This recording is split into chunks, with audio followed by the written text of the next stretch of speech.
Welcome back everyone to another tutorial for the Mafia Old Country game. In this video, I'm going to show you how you can optimize your graphic settings for your gameplay. So let's get started right away. First of all, open up Mafia the Old Country on your device. And once you are taken into the homepage, you can navigate to the options page. From here, go into settings. And now go into the graphics option. You can choose your screen resolution. And for the VSync option, only turn it on if you notice screen tears within your game. Within the frame rate option, you can either choose the appropriate frame rate of your display unit or set it as unlimited. Now, for the quality preset, there is the option to auto-detect based on your PC specifications. But there is also various different presets, such as low, medium, high, and epic. You can try using the high or epic preset at first, and then go back to save your changes. If you notice some issues, then you can come back and try reducing down to medium or high if you are using epic.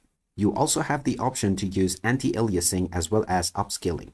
You may use DLSS, FSR, XeSS, or TSR as well. You may choose from the performance or the quality options for the upscaling mode as well. Now underneath you have various different parameters that you can change. And for a smooth gameplay, it is recommended to reduce the quality of shadows and reflection. And you may also disable motion blur if you wish. Through a bit of hidden trial, you will find the optimal balance of performance and quality for your game. Once you are done, just go back and your changes will be saved. You can now continue to play your game with your optimized graphics right away. So there you have it. That is how easy it is to optimize the graphic settings on Mafia the Old Country game. If you find this video helpful, make sure to hit that like button and subscribe for more helpful tips and tutorials.